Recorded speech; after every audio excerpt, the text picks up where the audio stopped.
In a bustling software company, there were very small people living inside a cupboard. They were a community of tiny beings who had built their homes inside the dark crevices of the cupboard's walls.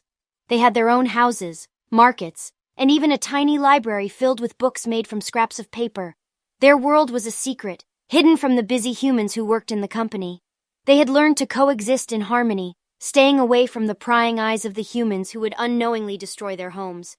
They had their own set of rules and customs, and they had found a way to thrive in their miniature world. One day, a new employee joined the company, a young woman named Sarah. She was curious and observant, and she quickly noticed the small people scurrying around the office. She followed them one day and found their hidden community inside the cupboard. The tiny people were afraid at first, but Sarah was cunning and manipulative. She promised to keep their secret and asked them to do her bidding in exchange for protection. Sarah started visiting the tiny community often, bringing them scraps of food and books to read, but she had a hidden agenda. She wanted to use the small people's skills to gain an advantage over her colleagues in the company. She forced them to spy on her coworkers, steal confidential documents, and sabotage projects.